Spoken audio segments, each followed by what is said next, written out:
It's the Wake Up Call on Thunder 94.5, and joining me in studio today is Dr. Tammy Sadek from the Kentwood Cat Clinic. How you doing? I am doing great, Flounder. Thanks. Now, I had a question. I have my cat's biscuits and gravy, and they're doing well. A couple of weeks ago, almost a month now, I think, actually, I brought those guys in there, and they got some work done, we might say.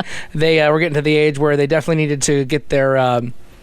what's the cat-friendly term? We call it neutering. Exactly. They had to get neutered. See, that's why I'm not the expert here, but definitely wanted to get them neutered, and they're doing great. They're recovering well, and they're just like normal, just like when they got home. They're having a blast.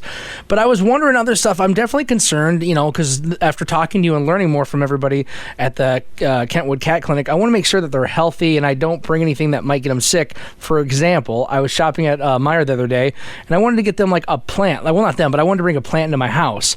But that's such a good question for you to be asking, Flounder, because, cats oftentimes like to munch on plants. Mm-hmm, and so we want to make sure that any plants that you bring into the household are safe. So the very worst plant to bring in, and what I tell everybody, we do not want this in any household that has cats, are Easter lilies. Easter lilies are really, really poisonous to cats. Absolutely. All they have to do is to nibble on a little part of the flower or a little part of the leaf, and they can die from kidney failure. Now, if that happens, then, okay, let's say you didn't realize it at first and you brought something like that in.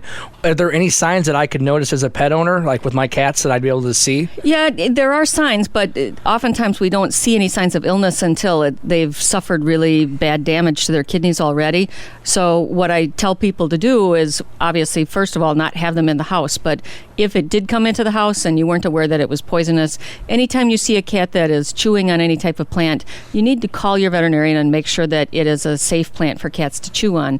If we get those cats in, let's say you called me and said that Biscuit's chewed on an Easter lily and we just found out about it, we can give him medication to help absorb the toxins in his intestinal tract before they reach the kidneys, and we put them on IV fluids to flush those kidneys out.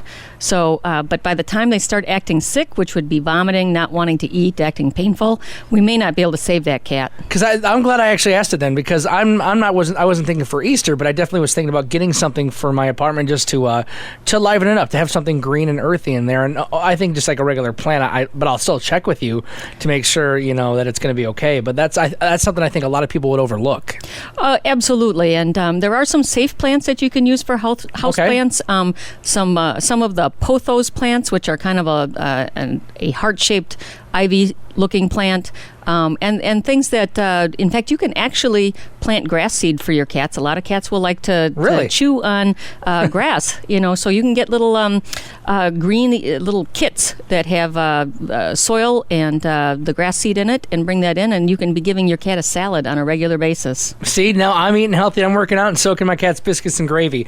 Dr. Tammy Sadek from the Kentwood Cat Clinics, thank you so much for coming in. And if people want more information, they can always just go to your website, right? Absolutely, www.catclinics.com.